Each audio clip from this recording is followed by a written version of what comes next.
We're gonna move on to what if Russia collapsed. So basically, we are going to see a scenario where Russia, in the day's terms, will collapse. This video has been something I have been pondering for a bit, and now I have decided to actually try and do it. So I hope you guys like the video. Please subscribe, and let's get into the video. So it all starts on a bright spring day in 2026. It's April of 2026, and Russian forces have continuously battered themselves against the Ukrainian wall of defense. And today we see that a line of Ukrainian ships, like boarding ships, infantry ships, or just speedboats, go on the Zaporizhzhia front and land on this side of the river. A few a few bridges are made, many of them are actually made, and attempts at destroying them by the Russians are cut off. We see a large portion of the Russian army being destroyed over here, and we see them starting to fall back into more defensible positions.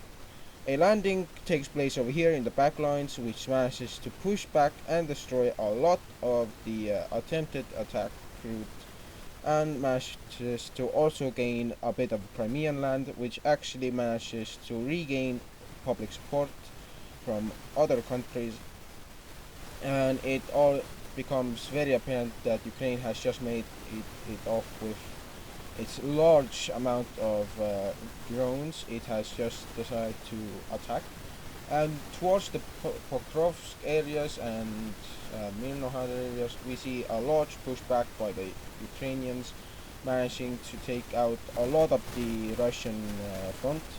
We do see that in the Kharkiv sector, a lot of the Luhansk areas are retaken, and a surprisingly well-placed attack in the Sumis, like over here, is actually pushed back very quickly. In Crimea, due to the large access of troops that are flooding in, we see that this area is cut off from this peninsula is cut off from Sevastopol, and we see that the Russians are beginning to lose ground in Crimea and other areas. We also see them being pushed back towards Mariupol, and the Azovs are saying that once they are able to do it, they will cut off and destroy multiple targets, and they will try their best at defending their own situation. Also, my first exam is done, so I'm quite ready for this video. So wish me luck. But we do see that in the Donetsk People's Republic and Luhansk People's Republic, they start to panic as Russian forces are being pushed back, and it's around this time that we see a large pushback towards the border, and the Donetsk and the Mariupol is right here, so I'm gonna still color that in, as it seems that Russia has been pushed back.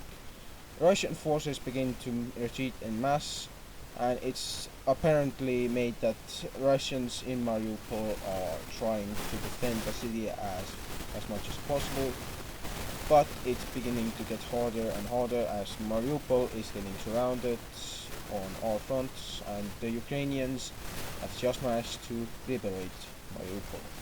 Mariupol was found in a state of collapse, as the local people actually managed to build back their once great city, but it wasn't the same as before, and the Russian logistics didn't manage to help the rebuilding at all, causing the city's infrastructure to be quite underdate and unmanaged. And we also see that Russian forces in eastern Ukraine have been pushed back, and a defensive line has been made. Smaller fronts across Kharkiv and other areas in Sumy have been pushed back, and in the Kharkiv axis we see that Ukrainian forces are also beginning a counteroffensive. That being over here, where we see a small counteroffensive take place, It's nothing big just yet, but it will manage to garner a lot of support from the international community. We do see that in Crimea, Russians are beginning to retreat into Sevastopol, and the last few forces that are still around Sevastopol try to retreat but are caught and destroyed. We do see that in the next few hours, Ukrainian forces managed to push into Sevastopol, destroy a few 100,000 troops, and it's in this pocket that a general is found, and it's said that he will defect over to the Ukrainian side. Ukrainians will start to go over the border to set up a buffer state to make sure that in Sumy and other areas Russians aren't able to push back. Russian forces have been pushed back severely, and over here we do see that a large amount of Russian volunteers that managed to actually volunteer while being captured and turned into prisoners of war in Ukraine are going to defy their state and go on the offensive. An attack is made by the Siberian division or whatever it's called, and this attack results in both these two areas making this this area kind of gets its own little offensive going on. And we also see that in this area, Ukrainian forces and Russian forces are going to manage to take a lot of land. We do see that Chechnya is going to make it very clear that after this it's going to do something that it has not thought of doing since its annexation. And Chechnyan independence forces start to pop up over the country, and Chechnya is declared independent. We do see Chechen forces going into neighboring areas that want to get independence and are going to ally with them, trying to get into a large Caucasian union. We do see that over in the north, Chechen forces are going to be stalled after a large counterattack by drones in Russia, but that won't do much. We do see that near St. Petersburg, a large grouping of old Uralic peoples who are from like Karelia, the Enets and the Nets, even Maoris, from the Ugriks, Hungarians, Estonians, Finnish. Those people start to set up independence movements, and we do see that in Ust-Luga and other areas we had a large independence movement. It starts small, but over time it is seen as a big thing, and independence forces begin to make large gains in this sector, trying to gain as much support from the local population as possible to take over the areas. St. Petersburg is entered and large fighting begins in the large city, but over 2/3 of it are taken. In this part, more of the city is taken while the center is also overrun. We see that these forces begin to also say that after the formation of their nation, they will attempt to do as much harm to the Russian forces as possible, as they don't see it necessary for the Russians to own these areas at all. And due to this attack in the north, we do see that Russian access to the backlines are going to be cut off, and well, Russian independence movements take steam as many forces near St. Petersburg start to make themselves known. We see a large movement over here, causing a large amount of forces to spill over from this Yellow Rebellion into the St. Petersburg and Ingrian and Banyan areas. Eventually we do see that this rebellion will result in not only a breakaway, but it will be calling itself the Banyan Ingrian Union. In areas over here we do see that many areas are going to be returned to the Estonians by the Vanyans, who have just decided to re-emerge from their hiding and large amounts of people from Estonia start to, well, try and enlist, but the Estonian government won't let them. We also see that some areas in Estonia's Petseri area are going to declare their independence and are going to try and reunify with their own state. In the lake of Peipsi and Pihkva, we see that these two are renamed from their well, English names to their actual Estonian names.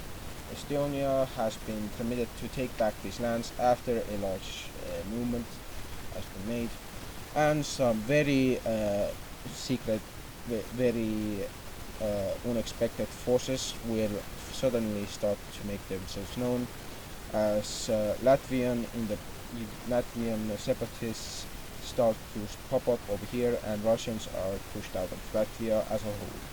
We see that this pocket will start to make itself known as it wants its land back, and it wants to reunify with Latvia. It seeks to create a new Latvia that would be full with new and better things like more people, more population, and more education, and it seeks better treatment from the Russian population. In this movement, we also see that a few Russian politicians are going to go back on their word to Putin after a summit and are going to defect over to the rebellion side, making themselves seem as the good guys in the Russian image, but they are just trying to gain as much money as possible. Although as soon as they arrive in the occupied lands, they are immediately knocked down, but they are called traitors to their own lands, and most of them are imprisoned and sent over to Estonia, Latvia, and Lithuania to be prosecuted by NATO and other international laws. In a moment, I just traveled over here because I can move there. We do see that in Kaliningrad there is a large amount of people that declared the new Königsbergian Republic, and it will seek to rename itself to Königsberg. Although the large militarization of this area will result in massive losses for the Russians, it will also slow down the Königsbergian forces who are going to fight over this area. But we do see Polish, Lithuanian, and German forces start to arrive as volunteers, and it's seen that over here Lithuania has given access from its lands to the rebels who are going to overwhelm the backline and are going to retake all of this, causing them to now focus their efforts on here while also sending people to other fronts like over here and over here. We start to see a large amount of Latvian separatists move in the central parts of their offensive, and Russian forces are going to be overwhelmed near these areas. Although they are overwhelmed over here, the Latvian separatist forces are going to not go too far and not too overboard with anything else, and are going to attempt to integrate the people who have just seen a lot of war and have just managed to survive it. People in the separatist areas are going to be having a lot of humanitarian aid by humanitarian people, and attempts at helping them are going to result in a lot of friendship by the respective people. We do see that for the Vanyaan-Ingrian separatist forces who are trying to not separatists but these union forces, they are going to try and retake as much land as possible from the Russian forces as they see it fit for them to retake their own lands. St. Petersburg shall declare its independence and will try and do as much as possible to maintain it, while Vanyaan and Ingrian support comes in with their country as well as Estonian support. Mainly Estonian support arrives in Pihkva as humanitarian aid, also arrives from Estonia and other places. We do see that Latvian separatist forces are going to start to aid the breakaways and are trying to help declare out a new era for everyone. And we do see that thanks to them, a large amount of the areas over here are going to be taken over by the Albanians and the breakaways, and the Uriartic peoples are going to celebrate this in over here, as we do see a lot of the Latvian areas are going to also be consolidated, and over here we do see a bit more of consolidation happening as people start to manage their own things. Near Ukraine we do see some other pushbacks near Belarus, as this area is cut off from mainland Russia, and it quickly becomes apparent that Russia has lost all of its communications with all of its lands, as this area decides to fall over the Siberian division, as we see that these guys are going to take over this front from the Ukrainians and are going to declare free Russia as a whole, trying to recreate their own a new Russian nation with more democracy and other things. International support will flood in for this new Russian free nation, new free Russia, and this nation will immediately start to see a lot of help happen across into its lands, and Russian forces who are going to attack these guys are going to just give up and join these guys all together for the free Russians, as they are gaining manpower just from fighting. But before they can reach Moscow, they are stopped near Moscow, as they don't see any more forces that could possibly defend against Russia, for Russia, and defend against the advance from these guys.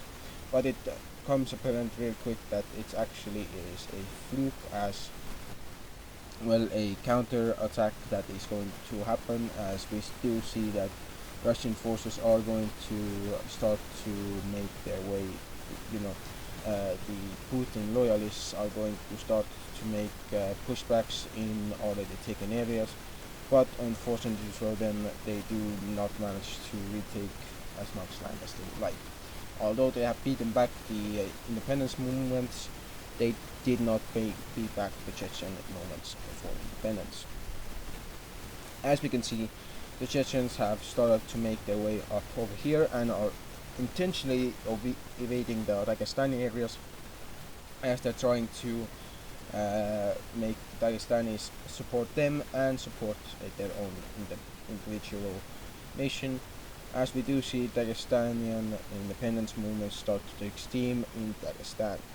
We do see that Russia will try to appease Dagestan by telling them, if you leave us, we won't be able to be without you. Please don't leave. Help us defend against this unjust rebellion, this terrorism. But the people have had enough of Putin's lies, Putin's everything, and are going to start to make demand their own rebellions. We see two rebellions for Dagestan pop up, one on the coast and one near the back on the Azerbaijani border, and we quickly see that Azerbaijani forces will also help out these rebellions, as it comes really fast to the shock of everyone that these guys are being faster than any other rebellion in what they are doing, and we can see that these rebellions are making headway, as they are starting to destroy Russian forces in Dagestan, as independence movements and not being helped by the people have just caused Dagestani occupation forces by Russia, who had been sent there to occupy and ensure loyalty from these population, have been destroyed or just imprisoned by the Dagestani police. And we do see that a large amount of Dagestani forces will go in and help out Chechnya with their taken areas, but the Chechnyan areas won't really much do anything else, except for some will finally reunify with Chechnya, attempting to retake what was once theirs. We do see that after this large failure by the Russians to defend their own lands, China will do something very great and very horrid, as well as the Jewish state over here will be declaring their independence. The Russian Jewish state, some Jews here, and after the Jews have decided to rebel, Chinese Manchurian forces start to arrive to attack and occupy these areas. They say it's a rebellion in the far east, but it's actually an attempt by the Chinese to take over more land and secure their population, their influence over here. Unfortunately for them, another bigger front becomes apparent, as we do see that the Sakhalin island over here becomes the staging ground for the rebellion as it decides to declare its independence. But for Japan, this is a great opportunity to destabilize Russia, as they start to destabilize Russia in a whole different way, as they send people to aid the rebellion over here. Quickly, the rebellion makes contact with these guys and joins up with them, but that's after the Jews started to fight back, and after a lot of the Chinese occupation forces were kicked out. It was seen as Chinese forces were being seen and filmed in these areas. And down here we also see Vladivostok joining all of the rebellious areas, and it quickly becomes apparent that Russia is quickly falling apart, and many regions in Russia start to show signs of falling into despair, or just going from healthy and helping out the Russians to against them. Like over here, where we see a large amount of these Karelian troops. They say that they don't want to occupy Karelia anymore, they just want Karelia to be their own. And we see the Uralic people start to make their own little pockets.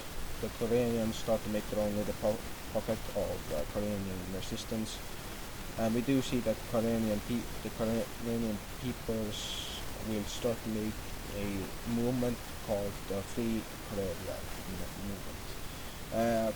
Since the Kola Peninsula holds most of the Russian nukes, they will try to send them to a different spot, but Karelian forces will manage to land over here and send two forces, one over here to cut off any chance of forces from this part of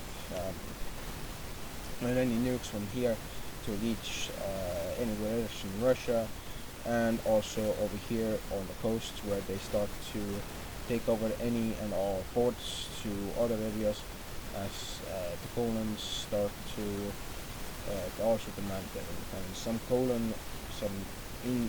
Some native Poland forces, not native Poland, but native Polands, native Russians in Kola, will see that they are in a state of, well, not collapse, but they are in a state to actually declare their not once great, but a rebellion that will help them make their own nation.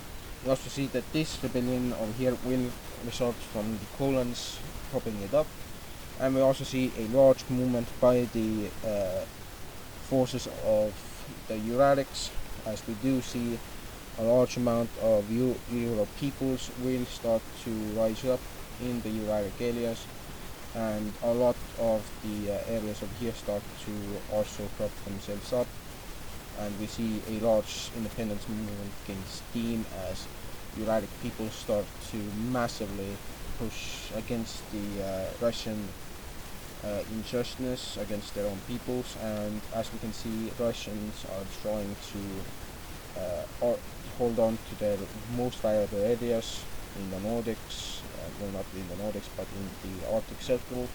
Although this island is radioactive, we do see some forces arrive to help out the guys over here, but I'm going to also put this. Oh, this is how I got this color. I like it very much. So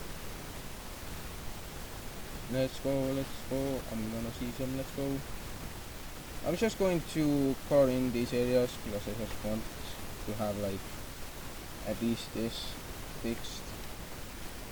We do see that after this large movement by the Uralics to retake their own lands, their well, you know, sovereignty and stuff, or things, because I don't know really what these guys will do. We do see that after all of this, a large movement will be propped up by the Uralics, the Uralic peoples that are independent, like for example, how do I say this?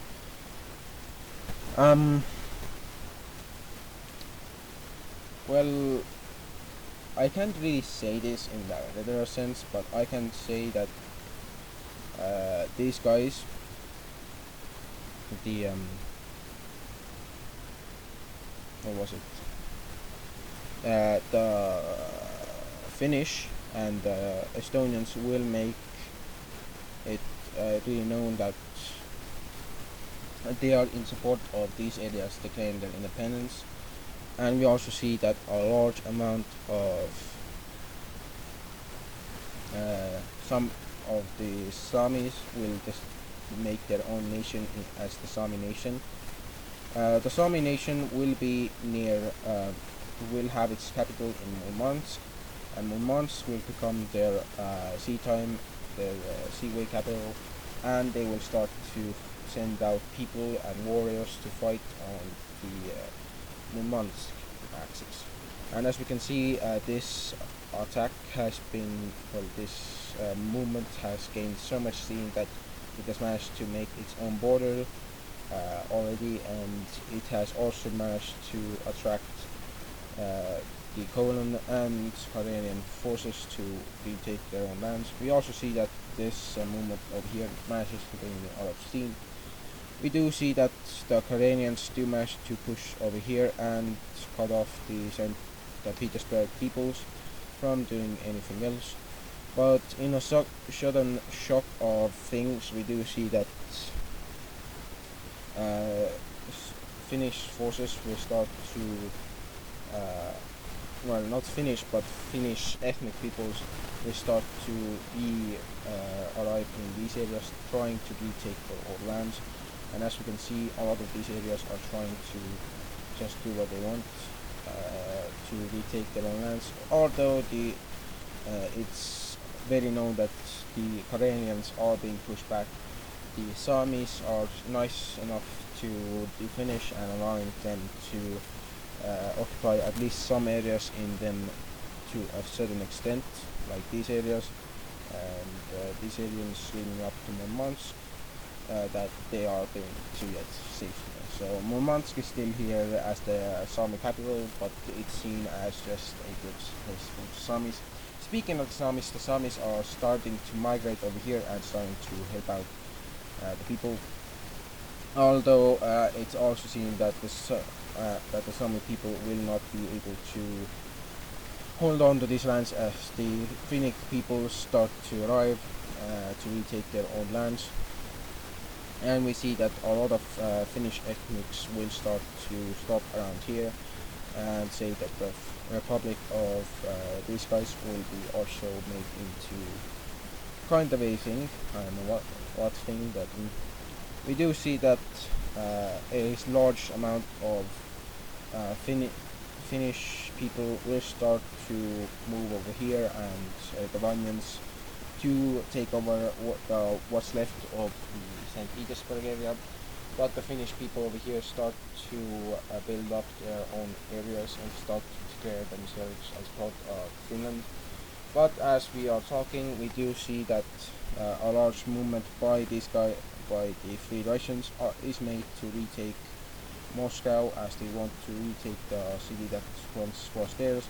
They do manage to move in and take areas around it and in it, and they managed to retake Moscow from the Putin regime.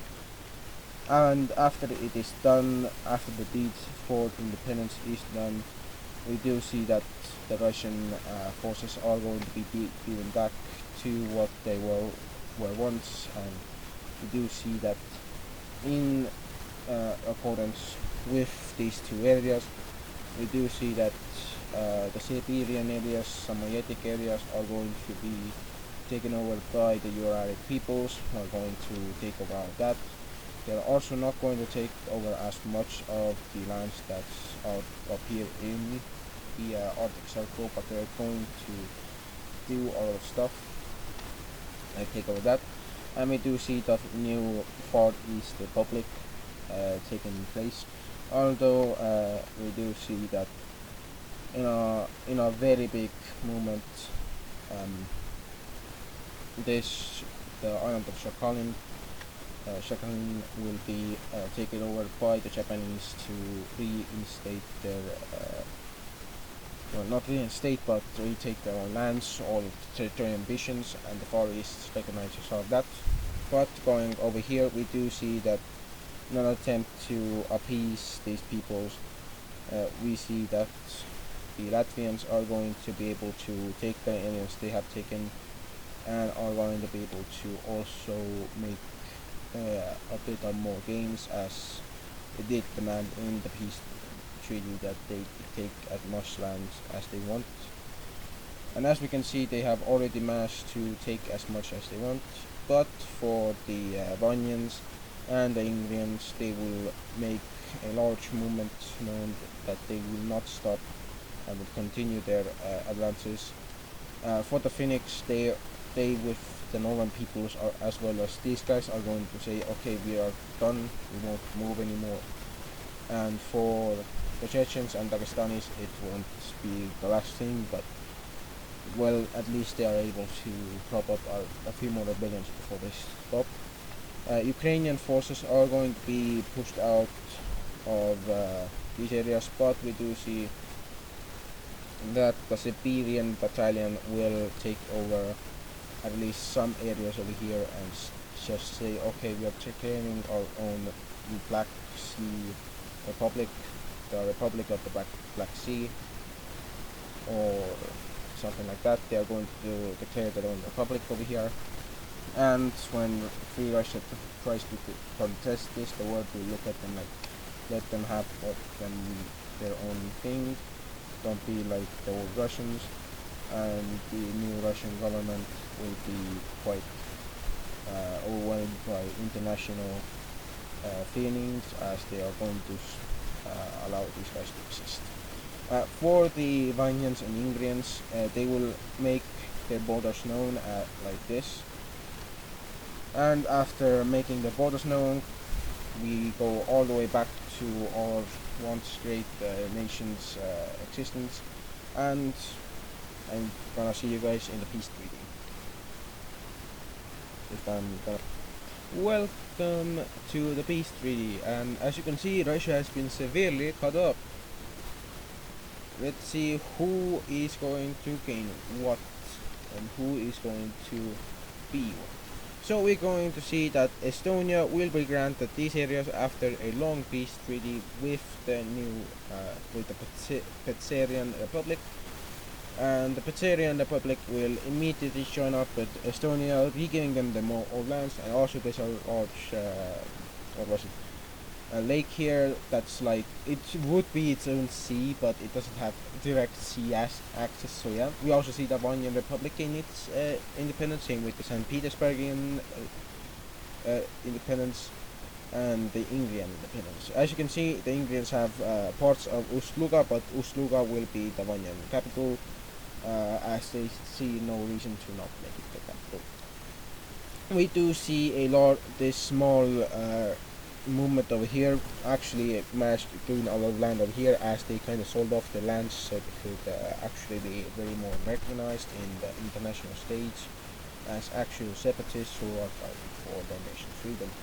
Although Latvians will be greatly opposed to this, we do see that Latvia will gain a bit of land, We do see that Kaliningrad manages to get its independence and is now associated with the Baltic peoples, and it's going to try and reinstate its old Prussian language, or the language of the Prussians. And we're also going to see that the Murmanskians, Murmansk will be the capital of the Samiland. Kola will have its capital in like a port over in this area. Karelia, I think I forgot about them, so I'm gonna fix that very quick. As we can now see, I have made Karelia have its own nation, as they are going to declare independence. And as you can see, they have a very small, very little land border with the Greater Uralic Union. So the Greater Uralic Union is basically multiple peoples. It's like basically the Swiss Confederation. It's going to be quite itself. And then we have the Russia, the Central Russian Republic, and it's going to be like also like the Swiss Confederation. It's just gonna have like corrupt officials and stuff.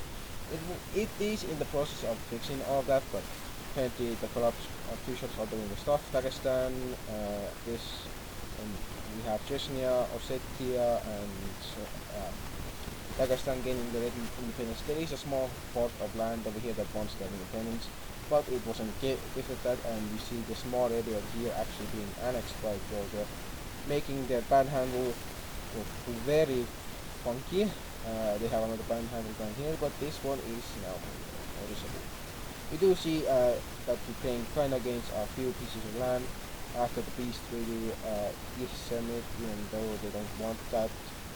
The Ukrainians are going to have a large amount of people who are going to now despise the Russians for what they have done, for what they have caused for the people, and large amounts of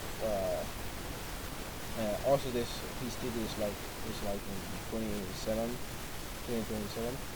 and we're also going to see that over here we have a weird North Mongolian Republic. And we see that Tanotuma gains a bit of land, but yeah, it's independent as well. Altai Republic. And then we see that the Jewish state gets its independence, but you can also see something else. What is these two bits, and what is the Vladivostok Republic and the Far Eastern Republic and the Yakutin thing here?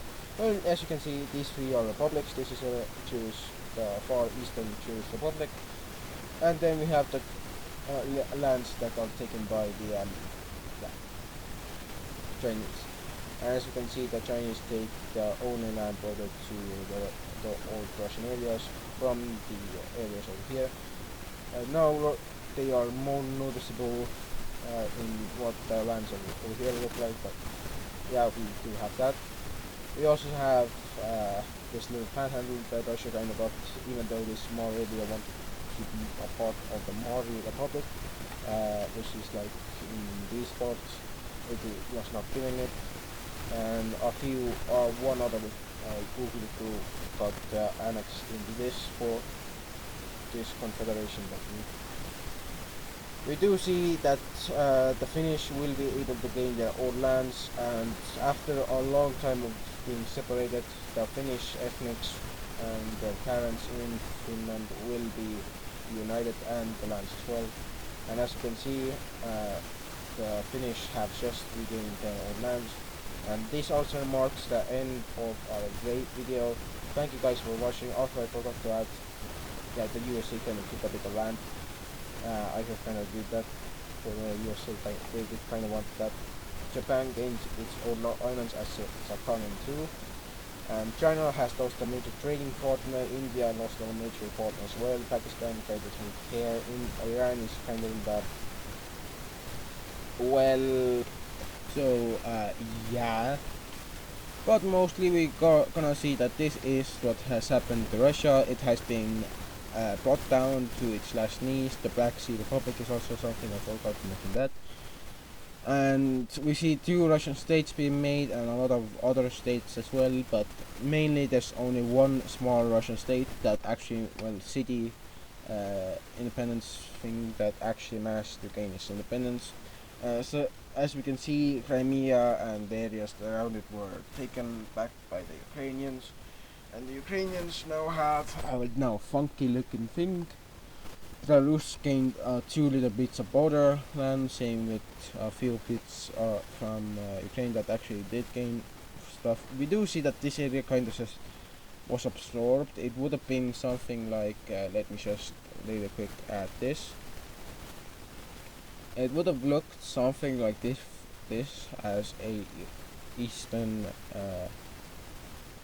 taken area, but it really wanted to join up with Ukraine just to be safe, and this area kind of did want to also do that, but they were both denied.